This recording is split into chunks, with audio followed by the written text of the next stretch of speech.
Bonjour à toutes, c'est Julien l'Inconnu et aujourd'hui on se retrouve pour une nouvelle vidéo, une vidéo qui vous avait été promise il y a très longtemps, soit une vidéo qui décryptait, du moins en partie, l'ensemble des dessins que j'avais fait il y a 2 ans environ, quand j'avais fait basiquement mon challenge des dessins journaliers. Alors cette vidéo risque d'être longue, mais si je ne le fais pas maintenant, il y a des chances que je ne le fasse jamais. Pour remettre du contexte dans ces fameux dessins, donc, ils ont été faits en 2023, il me semble, début août, et le but était simplement de voir combien de temps à l'origine je pouvais tenir en faisant un dessin par jour, et à la fin c'est devenu plus ou moins, sachant que je commençais à en avoir particulièrement marre, c'est devenu basiquement je fais autant de dessins que j'ai d'abonnés, ce qui a fait progresser beaucoup la chaîne très vite, ce qui m'a permis de me pousser à faire pas mal de dessins. Le but donc de cette vidéo, comme je le disais au tout début, c'est d'expliquer un par un ces dessins.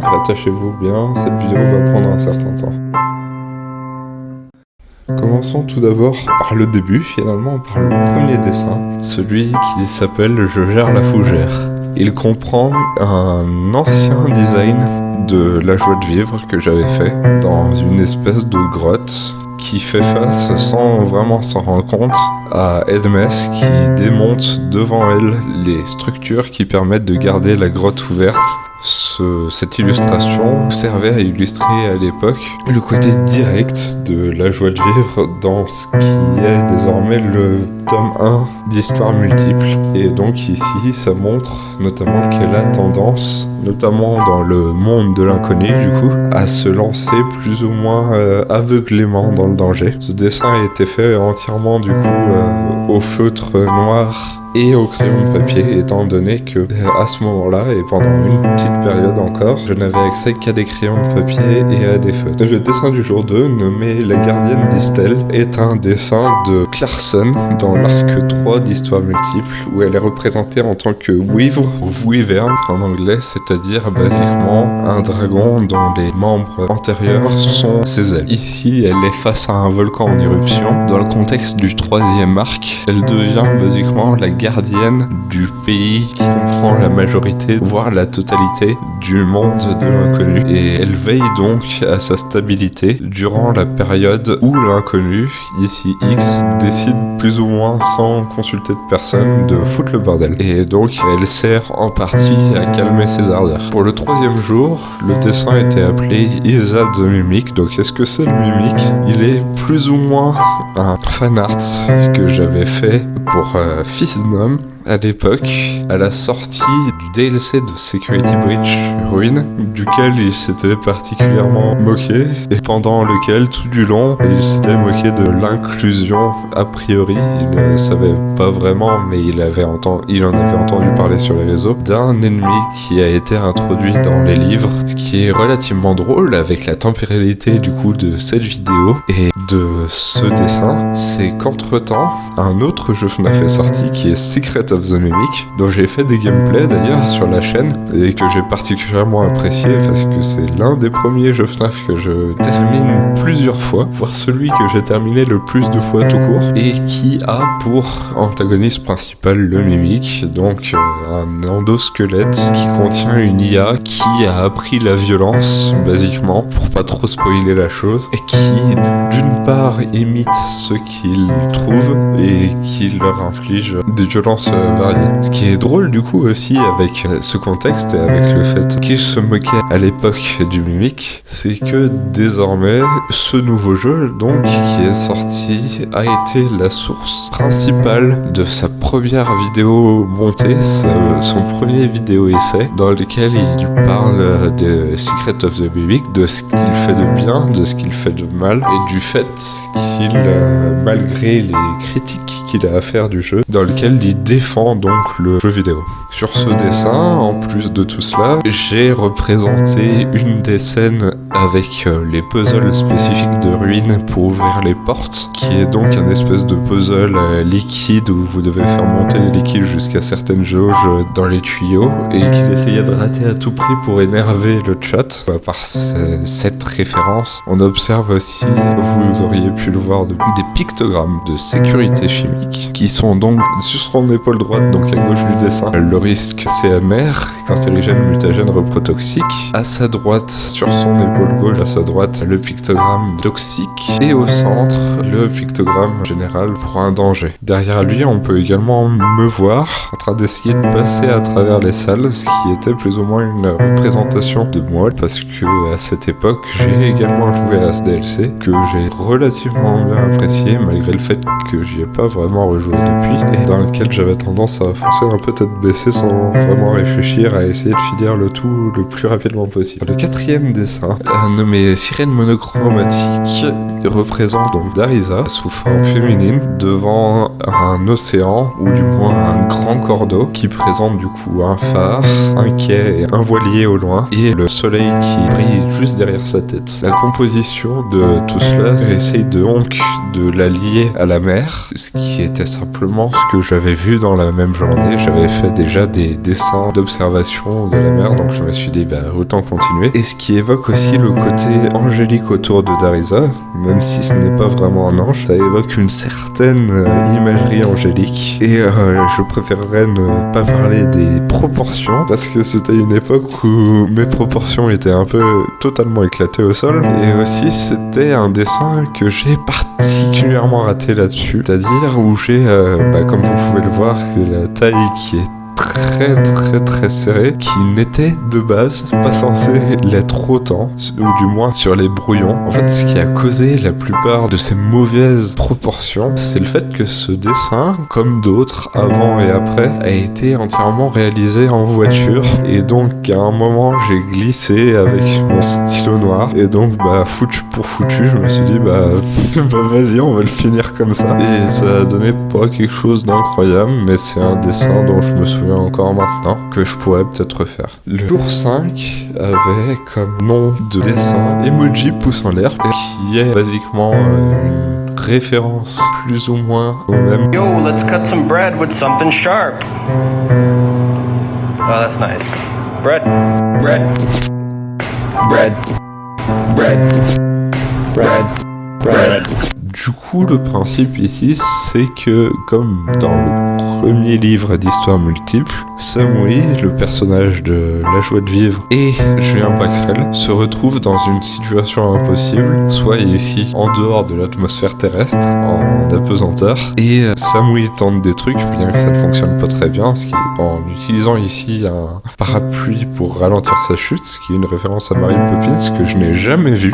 Julien Pacrel, lui, va plus ou moins avec le courant et n'essaye pas vraiment de contrevenir à ce qui est en train de lui arriver, ce qui du coup reflète plus ou moins leur personnalité au sein du premier livre d'Histoire multiple. Et aussi là où Julien Pacrel reste complètement mort à l'intérieur, Samui est impressionné ou voire apeuré de ce qui est en train de se dérouler sous ses yeux. Passons désormais au jour 6. Le nom du dessin du jour 6 est sans les mains, sans les pieds, sans le volant. Il se passe au sein des studios Sweep dans une salle random où tout est en train de s'effondrer à la même fois en même temps, et où Amelia, au volant du coup d'un transpalette, essaye de fuir tant bien que mal les Ingai qui la poursuivent, ou du moins qui essayent de s'enfuir de cet atelier qui s'effondre. Amelia est entourée à sa droite de Julien Lapin et à sa gauche d'Émilie Lalapine, référence ici encore au premier tome d'Histoire multiple où ces deux personnages fusionnent en la personne d'Amelia Lalapine, qui est ici particulièrement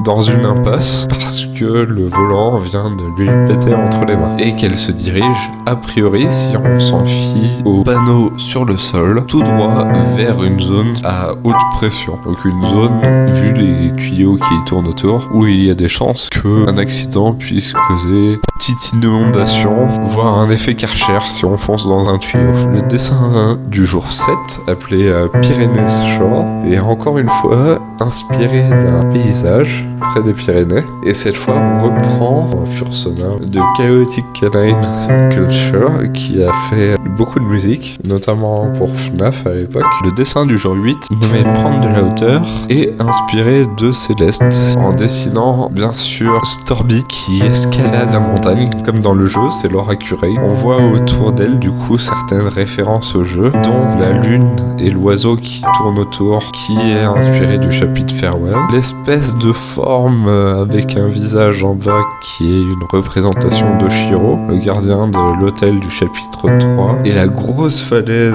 de fou furieux quasiment à l'envers, qui est une référence au chapitre 7. Le dessin du jour 9 s'appelle le Lore, l'inconnu et le maître cuivre. Il représente l'inconnu, le maître cuivre qui est en réalité Arena Opener, son chat sur son bras, et qui représente le premier jour où on s'est vu en vrai. L'une des spécificités que j'avais particulièrement avec Arena Opener, c'est que ça a été le premier à se pencher vraiment, outre membre de la Team Sweep, sur l'ARG qui avait commencé notamment avec la vidéo animation L'histoire des Pics d'Ombre et qui avait continué ensuite et qui continue toujours. D'ailleurs, j'en rajoute de temps en temps. D'ailleurs, enfin, en parlant de ça, à la base, Carrefour des Abysses, qui est désormais un jeu qui est développé de temps en temps quand j'ai le temps, et quand j'ai l'envie, est un jeu qui est censé faire le pont également avec cette ARG, et donc il peut être difficile des fois de comprendre certaines références niches sans avoir essayé cette ARG, donc je vous conseille d'essayer. Ce qu'on observe en arrière-plan, cette espèce de texte qui est marqué, et ces indications sont tous des indices pour une autre partie du coup de l'ARG, pour aider ceux qui s'étaient perdus en route ou pour vous aider vous si vous vous y mettez maintenant. Le dessin du 10 s'appelle Potion magique. Il est inspiré, comme déjà plusieurs depuis le début, par le livre, et cette fois complètement. Il est basiquement une représentation d'un des derniers chapitres, je ne dirai pas lequel et je n'irai pas trop dans le détail, dans lesquels Clarsen se retrouve dans un laboratoire et est soignée d'une condition qui faisait qu'elle ne pouvait plus se transformer en dragon. Ce dessin contient donc l'une des scientifiques qui s'appelle Lucie, qui est inspirée d'une réelle Lucie avec qui j'ai passé la première année avec les 3 autres scientifiques qui sont basiquement des étudiants avec qui j'ai passé ma première année de BUT en Travel Group. Le dessin du jour 11 est appelé la vigneronne. Il a été fait pour Julie, une personne avec qui j'étais en cours et j'ai fait plusieurs projets lors du chemin jusqu'à mon bac, et avec qui j'avais fait notamment un exposé sur la viticulture, d'où le thème ici de ce dessin. On y voit donc des références à la vigne, des références au raisin, tenue que je trouve toujours stylée, que maintenant beaucoup de personnages ont, et des mains si vous regardez bien, et des bras même qui sont faits de bois pour évoquer les piquets de vigne. Derrière également on verra que les différents morceaux de bois sont reliés par des fils, et ici c'est une référence encore aux vignes et la pratique dont je ne me souviens plus le nom, qui consiste basiquement en fonction des périodes d'attacher ou de détacher la vigne de certains endroits. Le dessin du jour 12 est appelé Brûlez vos idoles ou elles vous décevront.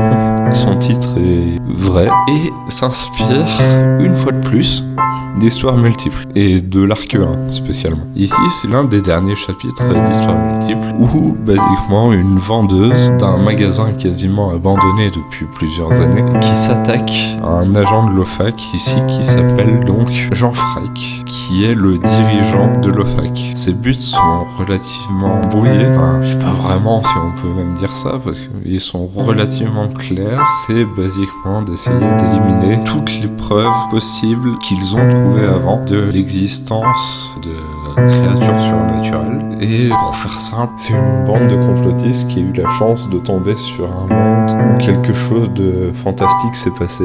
Et par fantastique, je ne dis pas incroyable, mais je dis plus un truc en lien avec la magie, un truc paranormal, et qui ont donc formé à terme une association internationale nommée l'OFAC, l'Office Factieuse Anticorruption. Ici donc, il est venu dans ce magasin afin de détruire des preuves que détenait ce magasin, mais a été interrompu par des personnes et est désormais maintenu en otage le temps que ces personnes arrivent à débarrasser les preuves et à se tirer d'ici le plus vite possible. Le dessin du jour 13 s'appelle journal porte-à-porte.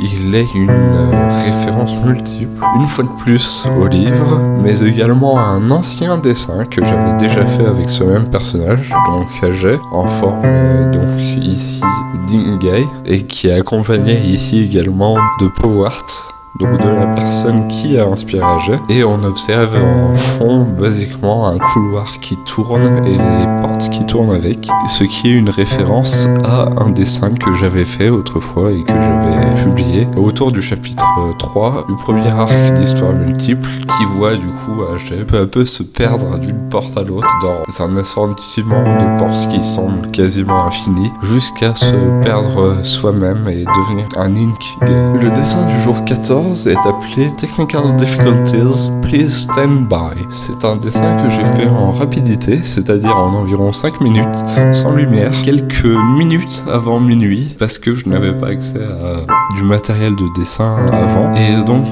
j'ai fini de justesse, et si je l'avais pas fini de justesse, le challenge serait sans doute arrêté ici. Il montre donc ici Papras, qui est dans la pose de mort de Family Guy, et qui est mort du coup devant la porte 420 parce que Funny to Remember, et derrière on voit une affiche sur laquelle il apparaît également et qui dit Papras Fitness, donc un centre de fitness à son nom, et on voit sur le trottoir un Among Us, parce que c'est rigolo les Among Us, et on voit des canettes de Bees Nuts qui était un running gag à l'époque, les Bees Nuts, parce que c'est les abeilles et donc c'est Bees Nuts et c'est rigolo. Le dessin du jour 15 s'appelle Cheptel de boîte de Shulker. Il est une représentation imagée de la youtubeuse Syrah, qui est basiquement une version inspirée de son ancien skin Minecraft. On observe donc une espèce de couronne à cornes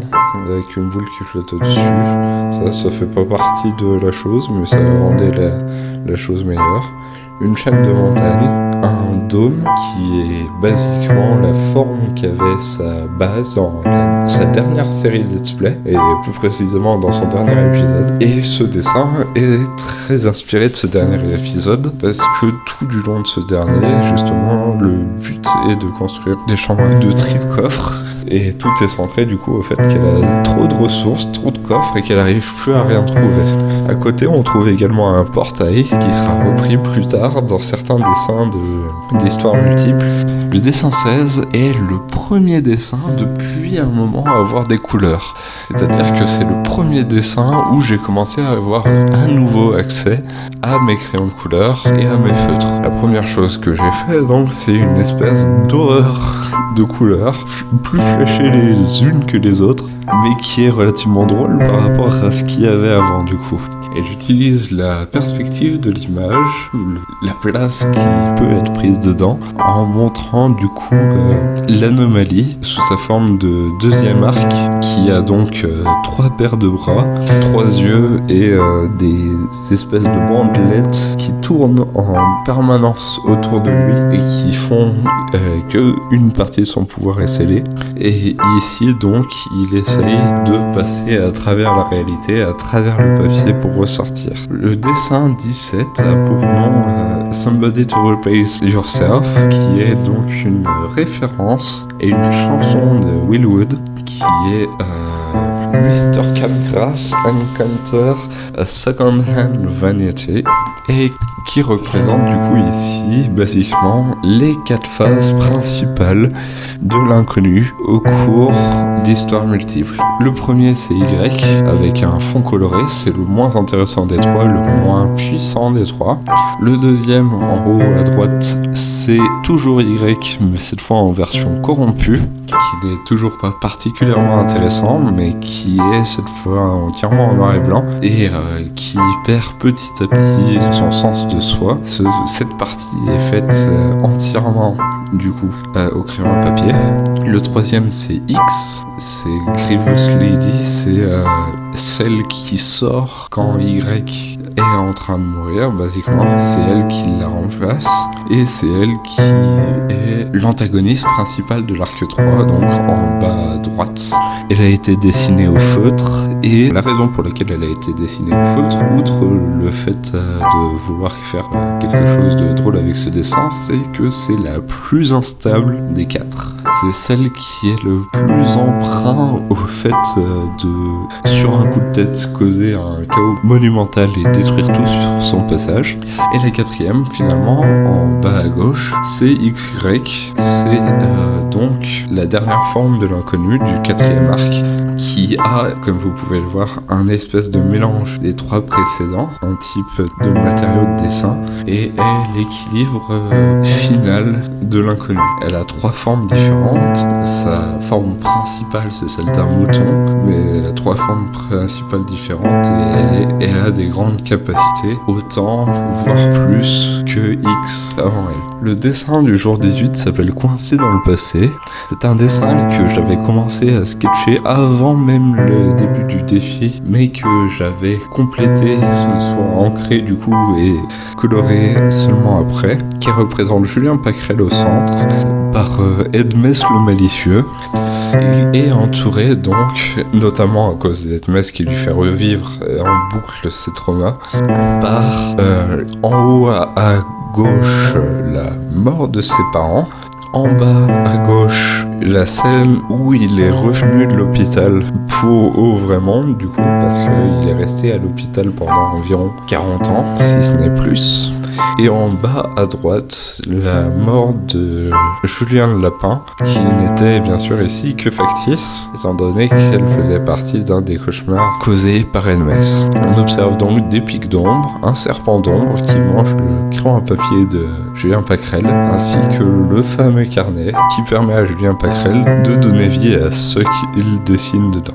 Le dessin du jour 19 s'appelle Vertige. Il représente, encore une fois, comme le précédent, une scène de Histoire Multiple qui se passe dans l'un des derniers chapitres d'Histoire Multiple. Pourquoi il y en a autant ? Eh bien, c'était à peu près la période vers laquelle j'ai terminé justement ce livre, terminé la correction du moins, parce qu'il était déjà terminé, il avait été imprimé déjà à quelques exemplaires, et dans laquelle du coup on peut voir Darisa qui tombe visiblement des nuages vers le bas. C'est une scène spéciale vers la fin du livre où Darisa est jetée du ciel, de l'Aesa, par des camarades de classe qui souhaitaient simplement l'embêter et qui l'ont lâché. Et Darisa, bien qu'ayant des ailes, est incapable à cette époque de voler et s'écrase donc plusieurs centaines de mètres plus bas dans une forêt où il bâtira du coup sa cabane dans les bois et où il fera la plupart de ses premières expériences et de ses premières inventions. Le dessin du jour 20, appelé La fille à la lanterne, est une référence à plusieurs choses. Tout d'abord, elle est une référence à la fin de l'arc 2, où, du coup, ce personnage, qui ne m'appartient pas, qui appartient à Oh, I Wonder What's This, et qui s'appelle Goya, en quelque sorte pour son diminutif, est basiquement une liseuse d'esprit. Et elle a basiquement des pouvoirs psychiques, et donc elle est cruciale ici à la mission que se sont posés du coup la résistance, ceux qui résistent contre l'anomalie, car elle permet de jouer au même endroit que peut jouer Hermès, c'est-à-dire dans l'inconscient des personnes et dans leur cauchemar ou dans leur esprit, dans leur psyché. Elle est donc la clé du problème de l'arc 2 où l'anomalie devient une menace existentielle pour tous les univers. C'est également une référence relativement forte à Princess Quest, un mini-jeu qui est apparu pour la première fois dans Hellpointed pour téléphone, puis qui a continué à apparaître dans Security Breach, qui est apparu jusqu'à Hellpointed 2 avec la dernière bande de Princess Quest, qui est jouée du coup en VR. Le dessin du jour 21 s'appelle The Man Behind the Slaughter et a une référence relativement claire à la fin de FNAF 3, donc à la fin de FNAF 1, basiquement, parce que les timelines de ces jeux sont très rigolotes, où William Afton se réfugie dans son costume à ressort et qu'il utilise donc pour fuir ce qui lui semble être des fantômes vivants, des animatroniques qu'il a découpés en morceaux, et finit en rigolant et en se trouvant directement sous une fuite d'eau par être écrasé de l'intérieur par l'exosquelette qui était jusque-là resserré péniblement par les ressorts du coup, afin qu'il puisse rentrer dedans. Il finira comme ça et il fusionnera plus ou moins son esprit, ou moins sa haine, son agonie, fusionnera avec le costume, le rendant relativement immortel à partir de ce moment. Le dessin 22, appelé Sylvie dite la médic, est un dessin représentant du coup la créatrice qui s'appelle la médic, qui fait partie du bataillon 1 de la résistance de l'Arc 2 et qui a basiquement la même utilité que le médic dans Team Fortress 2, c'est-à-dire qu'elle est là pour guérir les personnes au fur et à mesure en arrière-plan. C'est plus ou moins tout ce que j'avais à dire pour elle. Elle est entourée des corbeaux comme le médic l'est. Le dessin du jour 21 s'appelle Don't Worry, I'm Here for You, où il représente du coup la toute première version d'Hermès, qui n'était pas à l'époque un antagoniste, mais simplement une autre facette de moi, qui essaye de rassurer X, donc moi, sur des couleurs tournant autour du bleu. Le texte qui flotte au-dessus de leur tête dit Sometimes it hurts, sometimes you just wanna give up, but please, this time remember, I'll stay by your side no matter what. C'est un message que je m'étais envoyé à moi-même pour tenir le coup. Et ça a fonctionné parce que j'y suis toujours. Le dessin du jour 24, appelé A New Foe is Coming, est une animation, un gif d'animation que je n'ai jamais pu finir car j'ai perdu les fichiers et car à l'époque j'avais oublié ma tablette graphique loin de chez moi, ce qui ne me permettait pas du coup de finir le dessin comme j'aurais voulu et qui a été utilisé donc dans une vidéo sur Olivier Carsas et la vallée du bourreau, et c'est une animation du coup du bourreau-vallée. Le jeu de mots était que j'ai utilisé pour cet épisode les pubs de Bureau Vallée et les pubs de Carglass afin de créer une espèce de bête sans nom, et donc ce personnage est l'effigie, tout comme les Olivier de Carsas du coup, de la vallée du bourreau, donc de Bureau Vallée en quelque sorte. Elle comporte du coup des doigts en pinceau, un œil en speaker, un nœud papillon en classeur, des tréteaux comme décoration autour du bras, une espèce de grande chemise pour faire référence du coup aux chemises, vous l'aurez compris, donc les pochettes quoi basiquement. Et des jambes en carton de livraison. Le dessin du jour 25 s'appelle Deux revers d'une même médaille. C'est deux dessins qui ont été faits pour le même jour, qui représentent respectivement Y sous forme d'Ingai, qui se perd petit à petit et qui est enchaîné à l'intérieur de l'anomalie. Donc c'est un dessin qui référence encore une fois l'arc 2 d'Histoire Multiple. Et le deuxième représente devant une porte, symbolique souvent de la sortie de quelque chose, que ce soit une sortie vers le danger ou vers la sécurité, qui est donc la personne qui sera récupérée à la fin de l'arc 2 et qui deviendra l'antagoniste principal, remplaçant du coup l'inconnu qu'il connaissait auparavant. Somebody that I used to know. Le dessin du jour 26 et le dessin du jour 27 sont plus ou moins le même. C'est un grand dessin que j'ai fait en 2 jours, mais dont j'ai posté l'ancrage et la couleur des personnages le premier, et celui du décor le second. Il est une affiche relativement générale de l'arc 1 d'Histoire Multiple, qui représente du coup sous forme dragon en haut, Clarsen à gauche en rond noir avec les points violets, et Terra à droite sous forme fantôme en blanc avec les points violets pâles. Entre les deux, on retrouvera l'inconnu au centre en haut, Miclordes à gauche en haut, tenant son aiguille d'horloge, et Martin Sobir, aussi appelé Michel le disparu, en haut à droite. Voilà.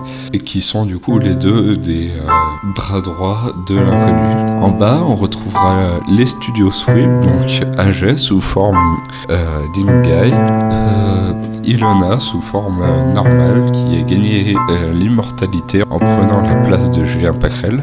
Julien Pacrel, bien sûr, face à son némésis de l'arceur Edmes, mais on voit également Samui à côté de lui qui appartient à La Joie de Vivre et qui passe une bonne partie du livre avec Julien Pacrel. En bas à gauche, on aura Julien Lapin. En bas à droite, on aura Émilie la Lapine.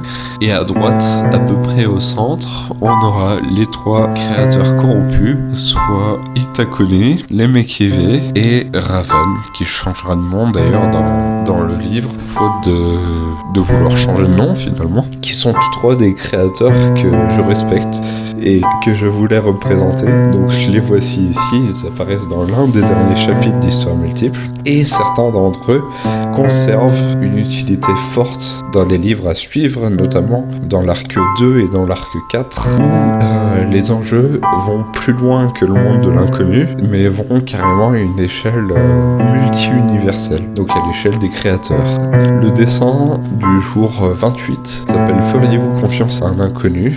C'est le dessin que j'utilise encore sur YouTube à cet instant T comme photo de profil, parce que je trouve que je l'ai bien réussi, et parce que, voilà, je trouve que je l'ai bien réussi.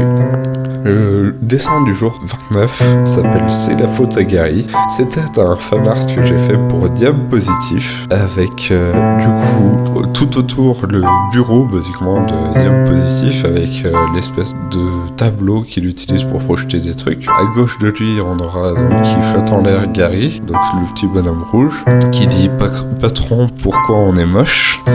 Au centre, on retrouve le diable, on retrouve Ositif du coup, d'après le lore, qui dit que du coup la raison pour laquelle ils sont moches, c'est à cause de l'illustrateur, et par illustrateur du coup il entend moi, parce que c'est moi l'illustrateur de ce dessin, parce que je sais pas dessiner, voilà. Et à droite, en bas, on retrouvera Fanny qui tient la plume d'Harryman ainsi qu'un fusil, parce que pourquoi pas, fusil c'est toujours drôle. Et c'était à peu près à ce moment-là dans le lore de cette chaîne, donc je l'avais dessiné comme ça. Le jour 30 garde le thème des fanarts, mais cette fois rebalance encore une fois vers l'arc 2. Il s'appelle La danse des corbeaux et il représente donc à gauche Gull, à droite Technicien, qui sont tous deux des personnages de la chaîne Horizon Gull, qui a changé de nom entre temps, et au centre on aura Tiltmilt, qui est donc qui a conservé ce nom, qui est youtubeur, voilà, et qui fait de la politique, que j'ai nommé plusieurs fois dans les vidéos pendant que je faisais l'espèce de podcast toutes les semaines, que j'ai finalement abandonné car la personne qui les faisait avec moi ne voulait plus, et j'ai fini par me fatiguer du format moi-même. Ils discutent donc en parlant de signal de détresse venant d'autres dimensions, donc qui fait référence du coup encore une fois à l'arc 2, et au fait d'avoir besoin de comprendre très très vite ce qui se passe ici. En arrière-plan, on voit Raven, qui est un ennemi récurrent de la chaîne Horizon Gull, et qui ici est totalement déformé à ce qu'il est d'habitude, et on voit autour de lui des pics d'ombre et un brouillard épais. On peut donc savoir et comprendre relativement rapidement que l'anomalie est passée par là et qu'elle a modifié sur son passage certains personnages afin de pouvoir éliminer les personnes qui pourraient lui contrevenir. Le dessin du jour 31, qui s'appelle I'll find each of your idols, continue sur cette lancée en représentant en essayant de représenter une version de Willwood qui est un mix basiquement de l'ensemble de ces couvertures de CD à l'époque, c'est-à-dire on aura la lune en fromage en fond qui fait référence du coup à In Case I Make It, les trois yeux et les deux bras et les traits autour qui font référence à Selfish, la chemise noire avec les manches violettes et le chapeau violet et les petits traits, les petits éclairs en fond rouge, jaune et bleu qui font référence d'énormément à Album. l'espèce de bandeau noir et blanc qui fait référence à Everything is a Lot, et finalement le sablier qui fait référence à la bande-son qu'il a créée pour la série audio Quand Pierre and There. Encore une fois, du coup, il se défend face à quelque chose qu'il n'arrive pas à définir, mais d'après la main qu'on voit sortir de l'image, on peut imaginer que c'est l'anomalie qui est derrière tout ça. Le dessin du jour 32 est appelé Solitude. C'est un mélange assez étrange de couleurs. On a d'abord un fond avec des formes de vagues bleues et un centre avec un espèce de reflet d'une personne, de l'inconnu, dont les yeux sont barrés par des traits noirs et qui est entouré par des pics d'ombre et par des immeubles. C'est une référence, encore une fois, à l'Arc 2 et au fait qu'à cette époque-là, j'allais pas au mieux de ma forme, quoi, finalement. D'où le fait que j'ai fait cette vidéo tout court, d'ailleurs.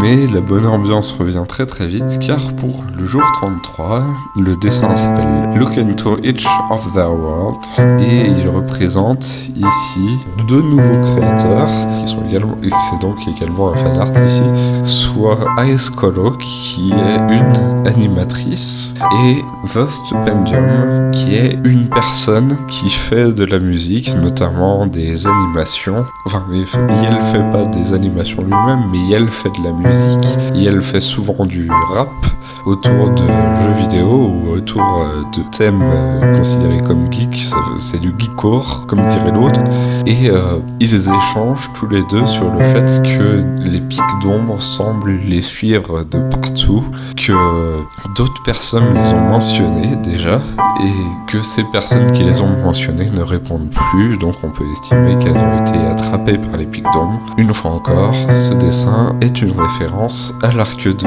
et au bazar qui l'a suivi. Le dessin du jour 34 s'appelle Gaycock. Il représente du coup une des facettes de XY qui est basiquement un coq en costume d'aviateur, un poulet qui est en costume d'aviateur, donc en face d'une piste d'aviation avec des tours derrière. J'espère que rien n'arrivera, c'est toujours une très bonne association. Le dessin du jour 35 s'appelle Lovely Night. Il rassemble du coup Mick Lourdes et Ilona qui sont ensemble sous la lune dans une grotte à ciel ouvert face du coup à des rails qui descendent loin sous terre et des falaises qui descendent tous aussi profondément. C'est un dessin que j'avais fait encore une fois avant de me donner ce challenge, mais que j'ai ancré et coloré ici complètement. C'est l'un des meilleurs chips, enfin c'est même pas des chips du coup parce que c'est mon univers, c'est l'un des meilleurs couples qu'il y a à mon avis dans l'histoire d'Histoire Multiple. Et c'est l'un de ceux qui durent le plus longtemps parce qu'il existe encore à la toute fin. Le dessin du jour 36 s'appelle Feeling Blank et représente basiquement l'inconnu qui promène une vache, entouré du texte I know that things aren't as I'd like them to be, but as long as you're here to tell me that by keeping pushing on, it might just get better, I'll keep living on. C'est une référence à plusieurs choses déjà. C'est une référence parce qu'à l'époque, comme vous pouvez le deviner, j'allais pas hyper bien. Je retournais pour ma 3e année de BUT et donc j'avais demandé de l'aide auprès d'amis qui m'avaient conseillé notamment une chanson la chanson I Am Walking the Cow que j'ai totalement oublié désormais et je ne peux pas citer cet ami, et c'est également une référence à Kept Living On tout à fait à l'avant-dernière chanson de l'album Clover de Oreo avec un 3 à la place du E qui est un album touchant. Le dessin du jour 37 s'appelle On the Edge. Il me représente ainsi que quelqu'un d'autre et comme vous pouvez le voir, plus on s'écarte basiquement des personnages devant, plus on observe que le décor devient abstrait. C'est pour représenter encore une fois l'état d'esprit que j'avais vers cette période qui faisait que je n'arrivais plus à me concentrer sur beaucoup de choses, que j'étais sur le point de totalement péter un câble et de tout laisser tomber. Et voilà, c'est des sacrées périodes quand ils arrivent. Le dessin du jour 38 s'appelle Cours de stats typique, représente un professeur dont je tairai le nom, ainsi qu'une roue derrière, qui est maintenant bizarrement très très drôle de par sa simplicité, mais qui est semblé difficile à l'époque, qui représentait donc les différents points qu'on avait pu voir en set durant ces 3 dernières années, donc Excel, RStudio, de nombreux problèmes techniques, des machines qui fonctionnent pas et des alarmes incendie qui sonnent à n'importe quel moment parce que c'est rigolo, j'imagine, ou pour nous entraîner aussi. C'est important de s'entraîner de temps en temps à une alarme incendie, mais là c'était surtout pour me faire chier parce qu'il a pas déclenché d'alarme incendie, il a juste mis du son d'alarme incendie sur YouTube. Faut dire aussi qu'on parlait un peu beaucoup, mais ça faut pas en parler, Le dessin du jour 39 s'appelle Le gardien de la vie sauvage. Vous le reconnaîtrez peut-être, c'est celui qu'on a vu il y a 2 dessins, toujours le même donc, et qui était à l'époque l'une des personnes qui connaissait le mieux la nature selon moi. C'est un dessin que j'ai fait à la suite du coup d'une sortie et qui le représente donc comme tout coûte dans mon imaginaire avec des badges et comme je le voyais tous les jours en train de manger des aiguilles de pain parce qu'apparemment c'est comestible mais je ne vais pas tenter, c'est pas mon délire. Le dessin du jour 40 s'appelle Joy of Creation, référence au jeu du même nom mais qui n'a aucun rapport du coup avec ce qui se passe ici dans ce dessin magnifique. C'est la première collaboration que j'ai fait avec Karazim et on y voit donc un Aqualite Shiny, un rondoudou avec des jambes et potentiellement une addiction aux substances hallucinogènes, récréatives, ainsi qu'un avion s'approchant bizarrement d'éléments perturbateurs dont je ne pourrais point parler. Ce dessin a été fait plus ou moins sur le délire du début à la fin.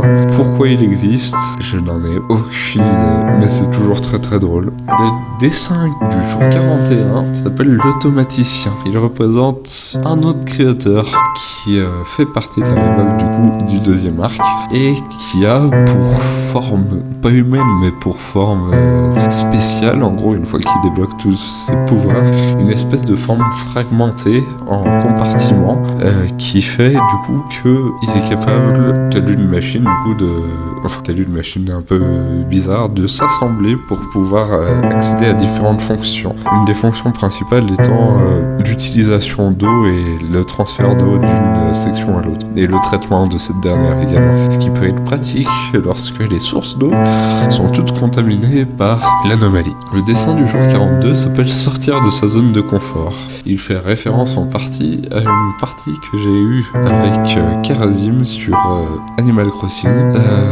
dans laquelle à peu près tout ou presque était glitché, dont le bateau de départ vers d'autres îles qui clippait à travers la map principale. Et donc ici, le sens de ce dessin, c'est que cet élément a été le premier élément à me permettre de sortir de l'ambiance incroyable que vous aviez pu voir pendant certains des derniers dessins dans lesquels j'étais depuis...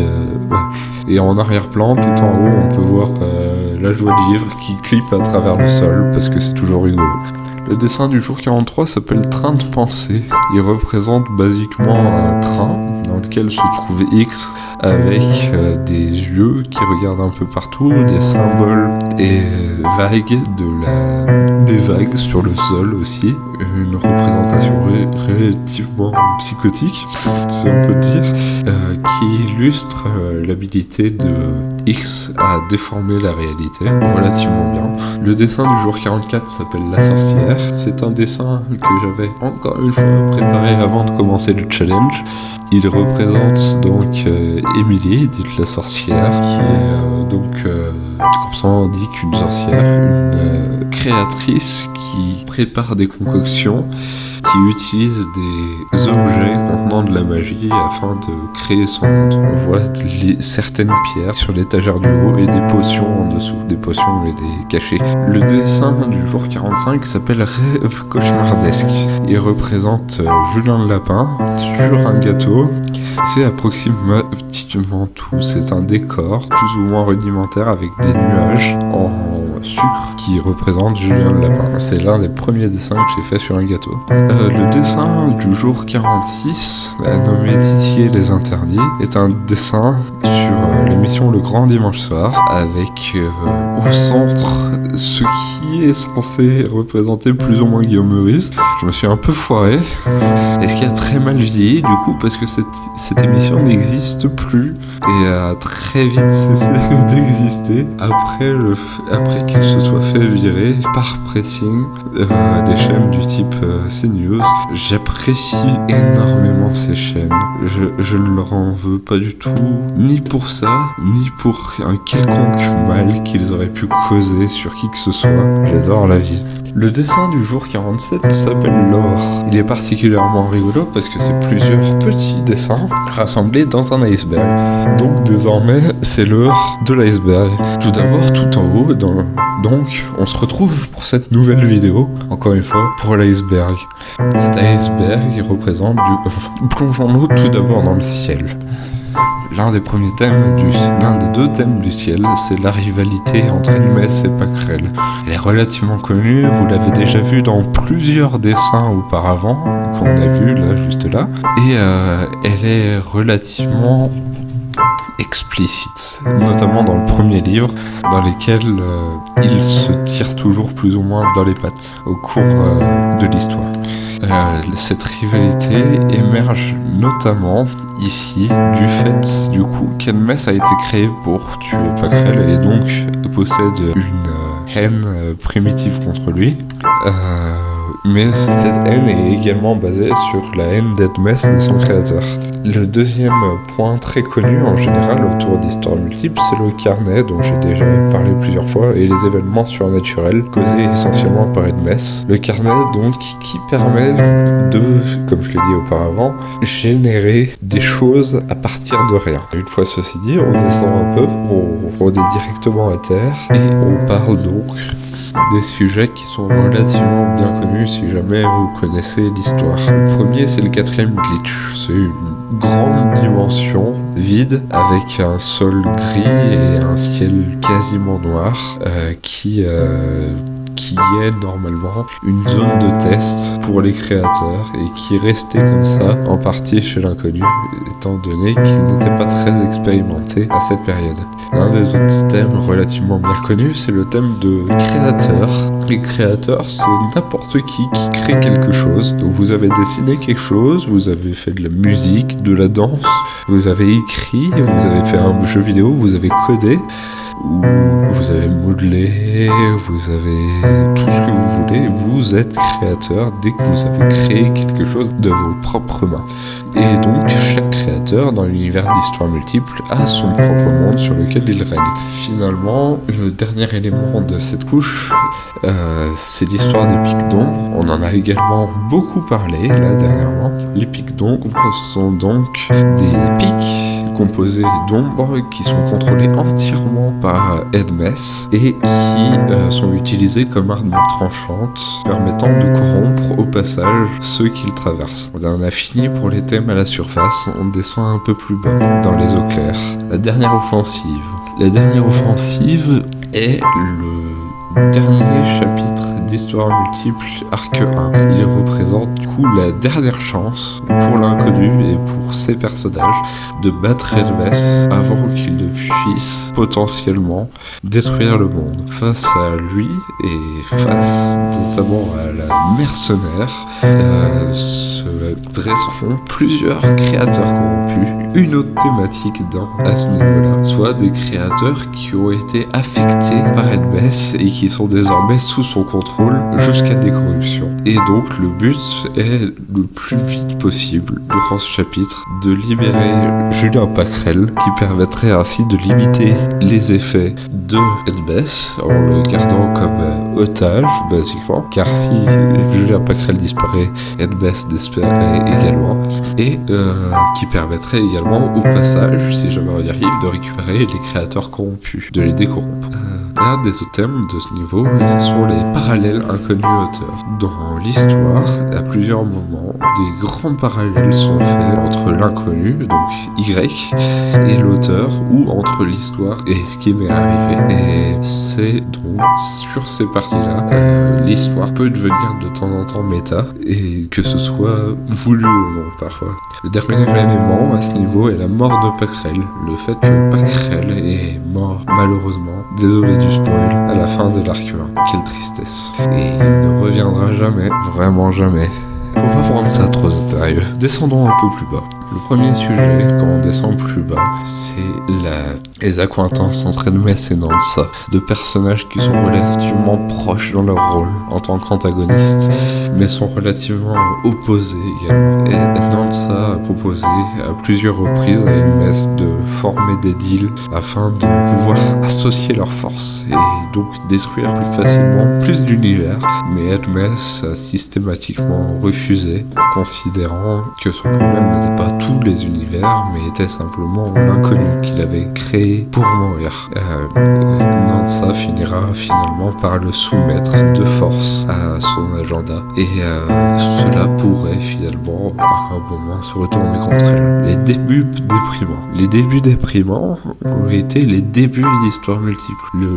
L'arc 1 d'Histoire Multiple que vous pouvez lire dès maintenant est bien moins, mais vraiment bien moins déprimant que ce qu'il était à une époque. Il a été créé à une époque difficile, qui continue toujours, et avec le recul, j'ai pu retravailler dessus, j'ai pu le corriger, j'ai pu le rendre plus supportable, et du coup, il est devenu un peu moins déprimant que ce qu'il était avant, mais des thèmes vachement déprimants étaient quand même très explicitement détaillés à cette époque-là. Sobilo, c'est une animation qui est disponible sur cette chaîne, et c'est une histoire alternative à l'histoire à l'origine, c'était une histoire que j'avais écrite comme ça, un essai que j'avais fait autour de la mise à jour de Nether de Minecraft, mais qui finalement a été réadapté afin de pouvoir être compris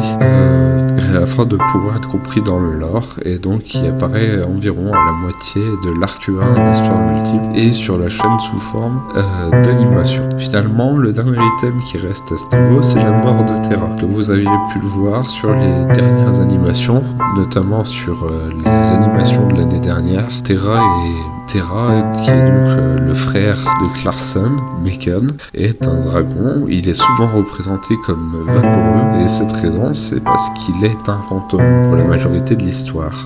Il est mort en sauvant Clarkson.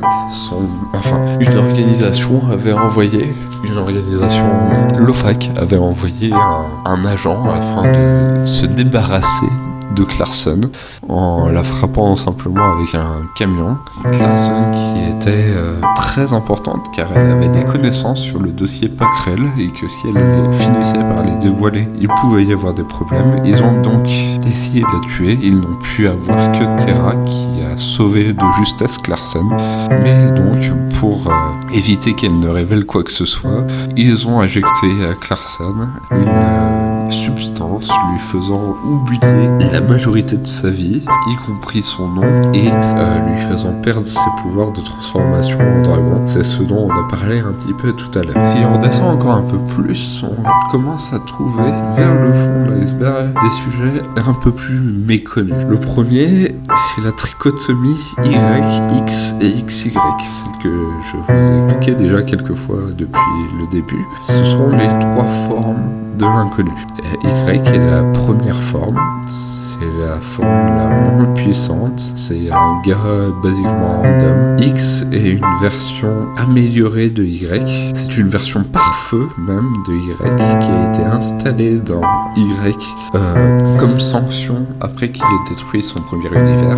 Et finalement XY c'est la résolution de l'histoire, c'est l'inconnu qui fait la paix avec lui-même, avec elle-même du coup à cette époque-là, qui devient donc le mouton ou le poulet ou une autre forme et peut donc prendre pleinement en main ce qui lui arrive. Ensuite, l'OFAC et l'Office factieuse anti-corruption, c'est une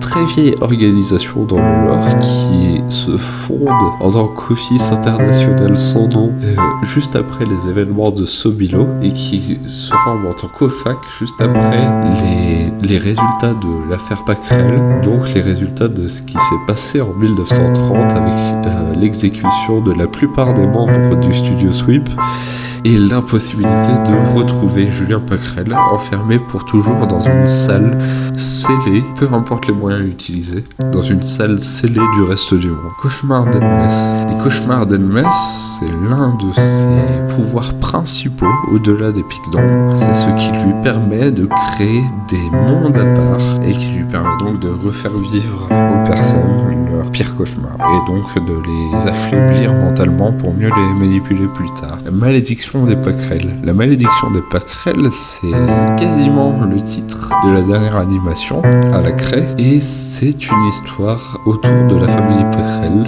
une malédiction nommée par l'Office factieuse anticorruption comme telle, afin de désigner ce qu'il se passe à tous ceux qui sont autour de Julien Pacrel, à tous les malheurs basiquement, par exemple la mort ou la disparition de la totalité des membres de la famille Macon qui est reliée à la famille Pacrel, la disparition de la sœur de Julien Pacrel ou de toute sa famille, la mort de ses parents. Et donc cette malédiction vise donc tout ça. Et une partie est au moins explicable par le hasard et ou des attaques préméditées sur sa famille pour détruire des preuves. Finalement, vers ce bout de l'iceberg, on se retrouve avec l'inspiration de d'autres indie horror, enfin de jeux indie horror, notamment Bendy. C'est pas si étonnant que ça quand on voit la surprésence de thèmes de studios d'animation, les ingai qui font penser aux personnages d'encre dans Bendy and the Ink Machine, le bras droit d'Edmès, mais également d'autres jeux tels que Five Nights at Freddy's avec le bras gauche d'Edmès qui est mécanique, qui était à la base un bras de Bonnie du premier jeu, mais également toute l'histoire de Martin Sebir qui tourne autour d'un restaurant avec des animatroniques dont il est salarié et dans lequel il fera face à la mort de plusieurs enfants et qu'il fuira le plus rapidement possible, que ce soit de sa faute ou non, ici. Une fois ceci dit, on descend toujours plus avec le pic de l'iceberg. Tout d'abord avec le passé de Darisa. Darisa a un passé très particulier. Il est né dans l'Aether, donc dans les nuages, basiquement, et a vécu une enfance pour la moins turbulente, où il se faisait relativement souvent agresser par sa mère et où il était protégé de temps en temps par son père, bien du coup que son père soit à son tour victimisé par sa mère. Son passé est relativement court cependant dans cette zone, car vers ses 7 ans, il se fait harceler, donc comme j'avais dit plus tôt, et se fait lancer du sommet, enfin il se fait lancer de ses nuages. Les règles de l'histoire. Les règles de l'histoire sont assez simples dans l'histoire multiple. Et il y en a deux principales. Si Edmès tue Julien Pacrel ou que Julien Pacrel meurt, alors Edmès mourra en conséquence. Aussi, si un créateur est tué, ses créations sont tuées à leur tour. chose intéressante ici alors est donc que je vous ai dit que Pacrel est mort, mais l'anomalie reste tout de même l'ennemi principal de l'arc 2, donc après la mort de Pacrel, et l'un des personnages principaux des 2 livres qui suivront. Je vous laisse réfléchir à ce que ça veut dire. Le conseil. Le conseil est la pierre angulaire du système des créatrices. Enfin, la pièce angulaire. Le niveau hiérarchique le plus haut, qui comprend basiquement les plus hauts placés des créateurs. Il dirige d'une main de fer les autres créatrices et exerce, si jamais leur autorité n'est pas respectée, des sanctions, comme ce qui est arrivé du coup à l'inconnu. Le monde rêve. Le monde rêve est le monde qu'invoque Hermès lors des cauchemars qu'il crée, et est un monde donc construit d'illusions. Comme il est construit d'illusions, il est donc modelable à volonté, et donc il est possible pour toute personne entrant dans ce monde de le diriger tel qu'il le souhaite. Hayden Mess, finalement. Hayden Mess est une entreprise qui a embauché Martin Sobière de pizzeria, de restaurant, avec des costumes d'animatronique, qui a des standards très très bas en termes de sécurité des usagers, des personnels et des clients, et qui a pour but de couper dans à peu près toutes les dépenses nécessaires. Elle est inspirée en grande partie sur ces points-là, du moins, de Fazbear Entertainment de FNAF. Créateurs antagonistes. Des créateurs peuvent être antagonistes, et certains sont même des antagonistes principales, notamment de l'arc 2 et de l'arc 4. Et notamment, ici, on retrouvera certains membres du conseil. Réel malléable, c'est ce que je vous ai dit par rapport au monde rêve. Tout monde qui a été créé est un monde qui peut être modelé à volonté par tous ses utilisateurs. Conspiratie anti-OFAC. On l'a vu un peu tout à l'heure pendant certains des dessins. Cette entrée contient basiquement les membres qui deviennent conspirationnistes contre l'association OFAC, qui est elle-même conspirationniste. Donc on crée un peu une boucle, un serpent qui se mord la queue, et qui a pour conviction que l'OFAC est une organisation qui a pour but de causer le chaos, qui a pour but de régner d'une main de fer sur la population, et qui essaye de lui cacher des trucs. Et une partie de cela est vrai. L'OFAC essaye en effet de cacher des trucs à la population. Par contre, de là à dire qu'il serait assez fort, voire assez intelligent, pour arriver à même penser au fait de vouloir en faire quelque chose, d'en faire de la manipulation quelque part ailleurs, serait grandement les surestimer. Ils ne sont pas capables de se débarrasser de preuves confidentielles, ni de les garder en sécurité. Ils ne sont pas capables de faire quoi que ce soit de dangereux, du moins. Ils sont capables de faire cuire des trucs au micro-ondes, quoique encore, on sait pas trop, mais a priori ils devraient être capables, d'après des sources concordantes, bien évidemment. Système illustrateur-exécuteur, c'est ce dont je vous ai parlé aussi également plusieurs fois pendant ce terrain. Donc cet iceberg, c'est vraiment, on reparle de ce qu'on a parlé jusque-là, mais ça permet de parler plus du lore, et ça permet également d'expliquer qu'est-ce que c'est que ce bazar.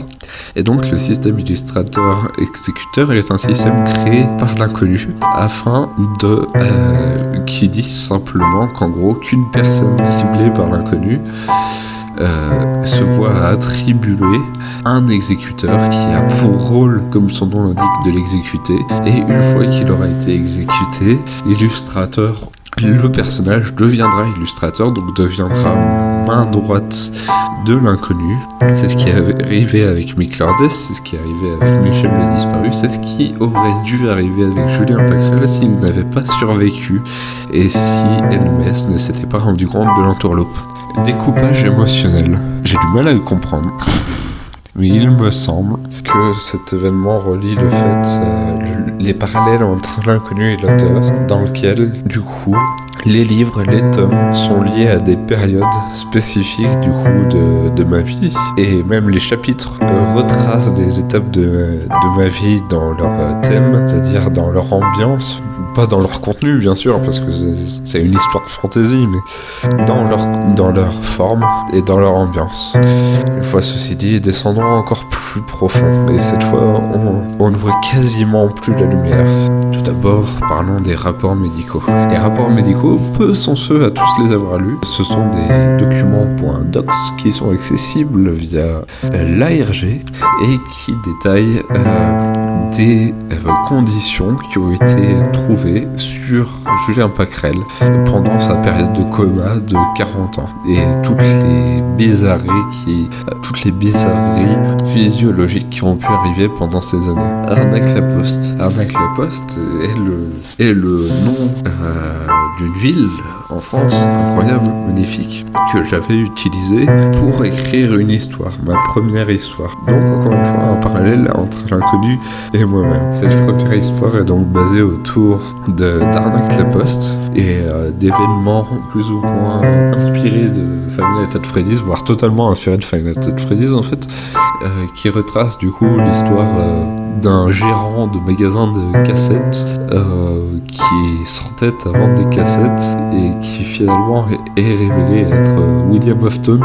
Cette histoire a été modifiée et a été ajoutée au lore. C'est ce qui est devenu Michel le Disparu, notamment. Et donc, sa fin a changé, ses buts ont changé, son histoire a changé, et quasiment tout a changé, si ce n'est le cadre général et ce qui s'est passé ensuite. Enfin, et ce qui s'est passé à certains endroits. L'incompétence. L'incompétence, elle est simple, c'est l'incompétence du conseil et de l'OFAC. Les deux sont incompétents. Les deux prétendent à des positions de pouvoir, et les deux sont incapables de gérer quoi que ce soit. Ce qui cause, bien évidemment, l'hilarité commune quand ce n'est pour la mort de plusieurs personnes concernées par leurs bêtises. Monde semi-cathartique. Le monde est créé en partie par l'inconnu au tout début, comme un moyen de se défouler contre le conseil qui a effectué, à son sens, qui lui a donné, à son sens, des sanctions qui ne valaient pas le coup dans ce cas-là, qu'il ne méritait pas. Ce monde lui permet donc de se défouler. Ceci se voit encore plus pendant l'arc 3, où X est aux manettes et où elle essaye à tout prix de résoudre les problèmes en créant de nouveau et en détruisant tout. Protagonistes de l'arc 2 à 4. Les protagonistes de l'arc 2 à 4 sont Mick Lourdes et Michel le Disparu. C'est tout. Je ne sais pas pourquoi ils étaient aussi bas. J'imagine parce que peu de personnes le savaient et peu de personnes le savent toujours en ce moment. Mais ce sont les protagonistes, notamment Mick Lourdes, qui prend le devant. On descend encore plus bas et cette fois, il n'y a plus aucune lumière. Maladie des ombres. La maladie des ombres, c'est basiquement le fait que les personnes deviennent des ombres d'elles-mêmes, donc des Ikigai, lorsque transpercées par un pic d'ombre. C'est l'un des pouvoirs d'Elves. Une fois ceci fait, elles sont entièrement sous le contrôle d'Enmes et donc perdent tout libre arbitre dès qu'il reprend le contrôle. Rébellion. La rébellion, c'est le centre même de l'arc 2 et de l'arc 4. C'est une rébellion contre un système, contre des oppresseurs. Dans l'arc 2, contre un méchant qui est devenu imbattable, et dans l'arc 4, contre un système qui mène toujours au même résultat, quelle que soit la condition. Fracture temporelle. Au fur et à mesure des livres, et surtout à partir de l'arc 2, les personnages interagissent beaucoup avec les autres timelines, ce qui fait du coup que des failles spatio-temporelles s'ouvrent un peu partout au fur et à mesure du temps, et que l'histoire change à chaque fois. C'est le fait que cette histoire change servira notamment à plusieurs reprises à changer le cours de l'histoire pour sauver des personnages. Alphabet anomalie. Ce sont des caractères, comme vous pouvez le voir juste à côté là, qui sont utilisés par l'anomalie ou par les Ikigai qu'ils comprennent afin de communiquer. Il y a un moyen de le décoder et ceci passe entièrement du coup par l'ARG. Par feu d'efficient. Par feu d'efficient, c'est X, comme je vous l'ai mentionné plus tôt.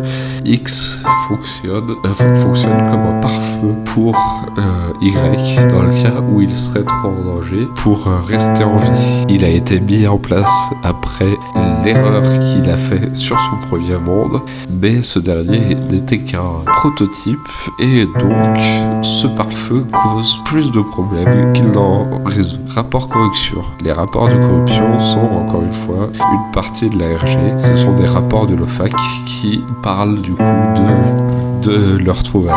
ARG 2023, vous savez, ça fait partie de l'ARG. Raven désactivé, j'ai aucune idée de ce que ça veut dire. Et Alter connu, Raven désactivé, c'est le fait que Raven, pendant une grande partie du premier arc, malgré le fait qu'elle soit une créatrice, a perdu la plupart de ses souvenirs et a perdu ses capacités de créatrice. Elle est donc piégée en tant que personnage à l'intérieur de l'univers de l'inconnu, sans que celui-ci ne s'en rende compte, car elle est cachée quelque part dans le 4ème glitch. Alter connu, c'est simplement les autres phases de l'inconnu, je crois. Nous avons donc enfin fini cet iceberg.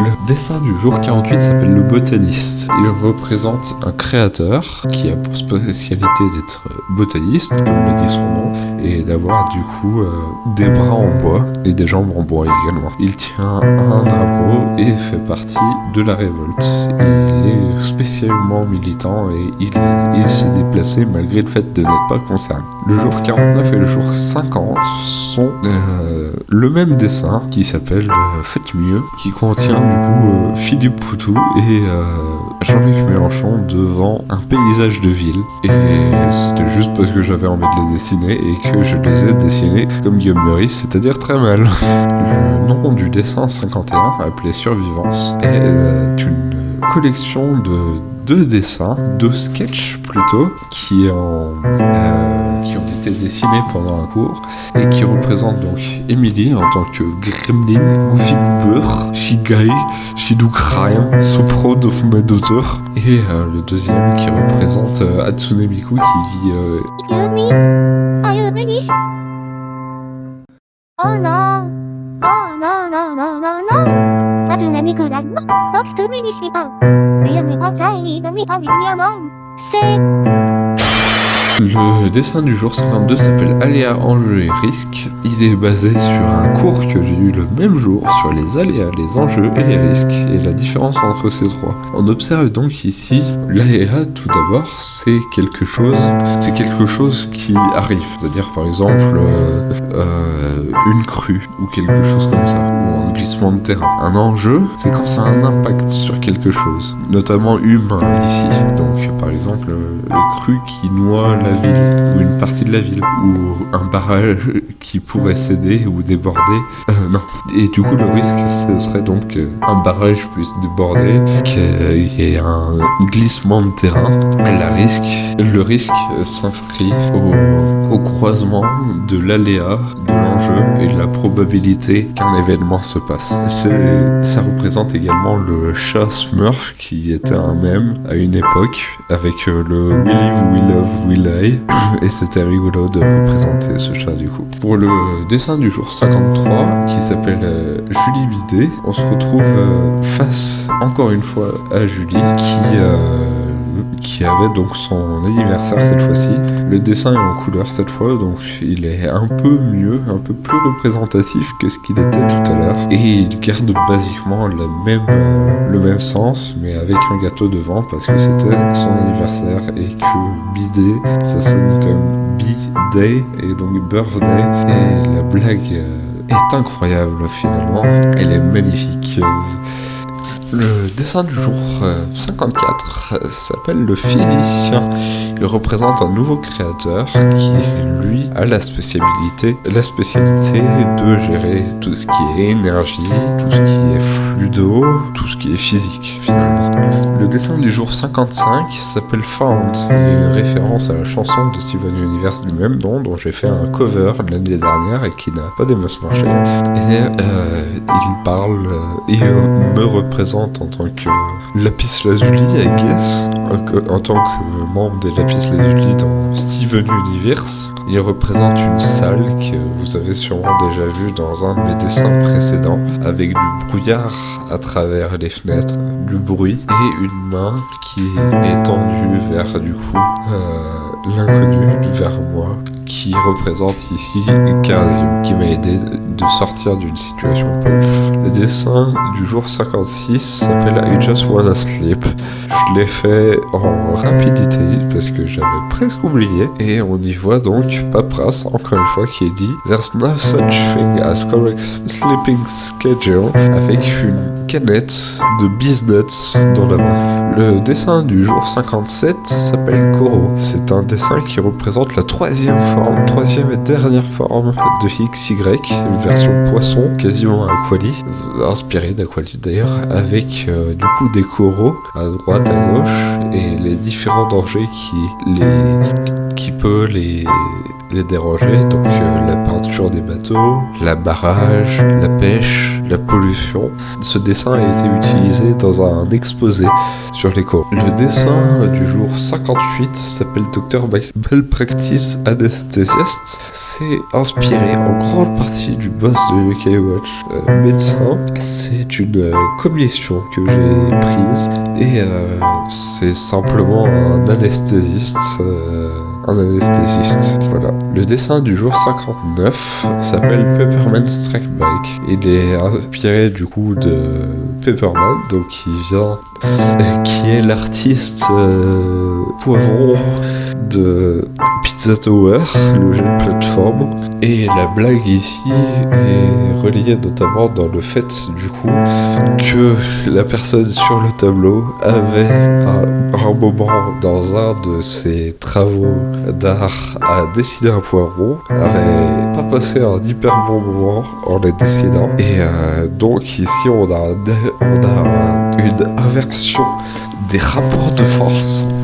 On va pas faire la NUPES là. Et avec du coup le Pepperman qui dessine l'artiste. Le dessin du jour 60 s'appelle La Clown. C'est la forme créatrice de Karazim que j'ai dessiné avec Karazim comme le dessin juste avant. Et c'est à peu près tout. C'est un clown. Le dessin du jour 61 s'appelle Monsieur Loyal Flambant Neuf. Il représente Fitz de Elua Boss, qui est, si je me trompe pas, un membre de la famille de Blitzo, et donc qui fait des spectacles de cirque et qui a brûlé parce que je ne sais plus exactement pourquoi. C'est qui a brûlé à cause d'un accident qui a mis feu à tout le reste.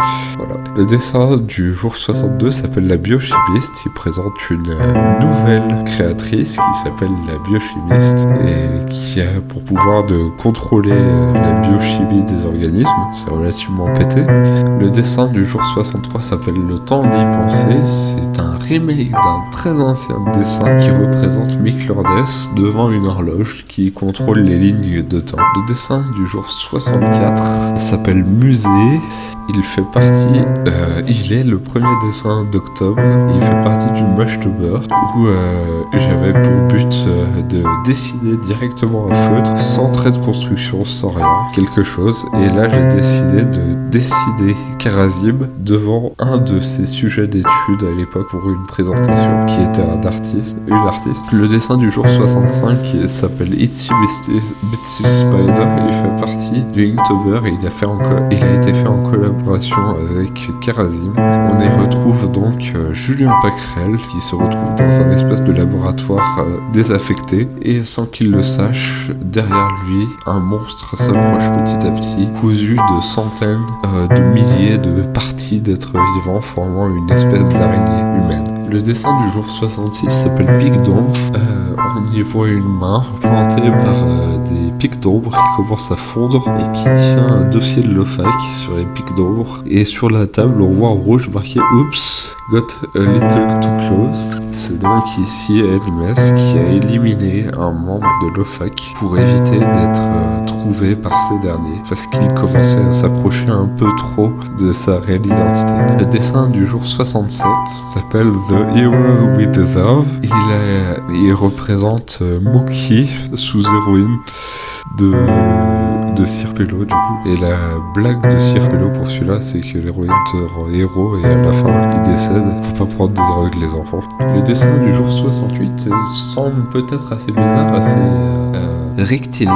Il s'appelle la cartographe et représente une autre créatrice qui s'occupe elle de la cartographie. Il a été fait avec QGIS, un logiciel de cartographie. Les dessins du 69e jour s'appellent Nice. Ils contiennent un dessin de Julien Lapin avec une perspective du dessus et un dessin de Pacrel qui déprime comme d'habitude. Le dessin du jour 70 s'appelle Tel père, tel fils. Il montre Darisa avec un briquet à la main et relativement brûlé, surtout au niveau de ses ailes, qui s'enfuit qui s'écarte de bâtiments en proie aux flammes.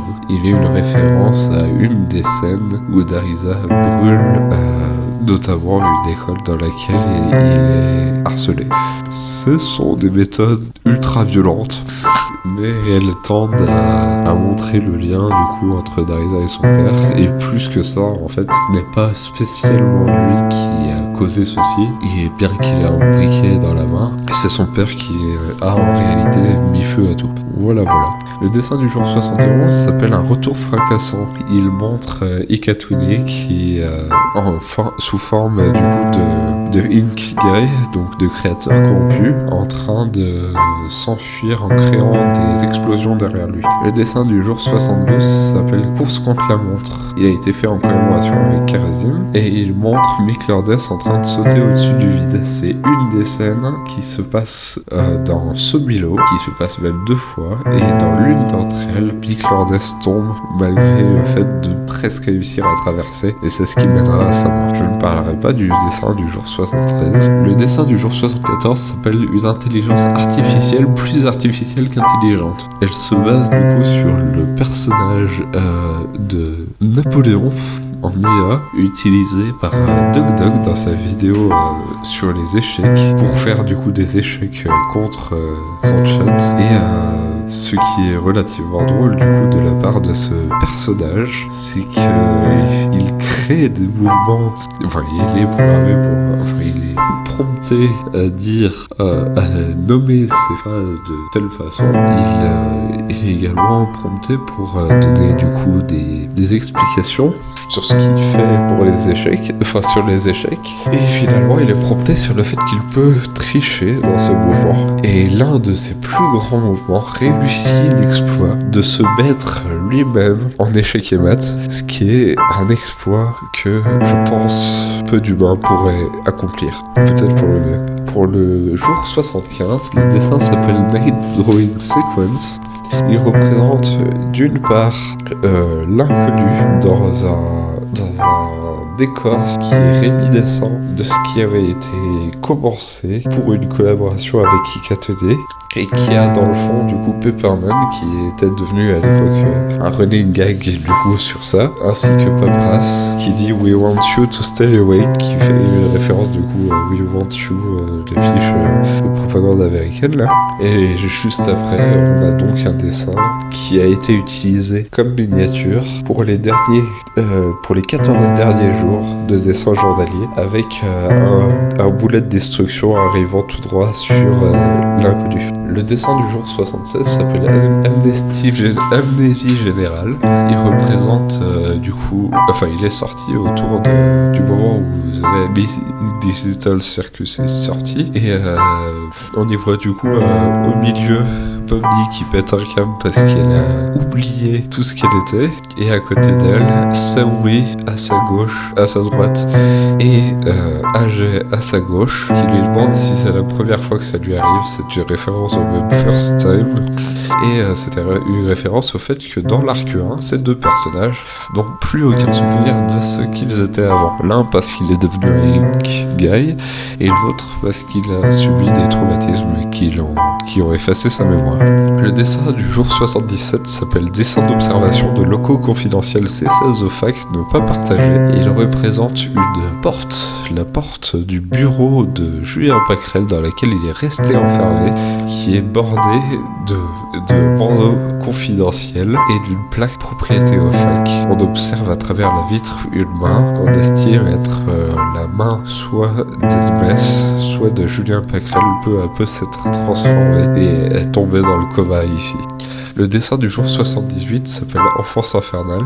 Il représente du coup Darisa, protégée par son père, et Darisa qui a l'air triste, qui s'est fait visiblement agressé par sa mère et qui a perdu ses ailes dans le process. Le dessin du jour 84 est simplement un nouveau logo pour la Team Sweep. Voilà. Le dessin du jour 79, car tous les dessins n'étaient pas dans l'ordre, surtout sur YouTube, s'appelle le chimiste. Il représente un nouveau créateur, appelé du coup le chimiste, qui est capable d'utiliser à peu près tous les principes de chimie à son avantage. Le dessin du jour 80 s'appelle Réaction impulsive.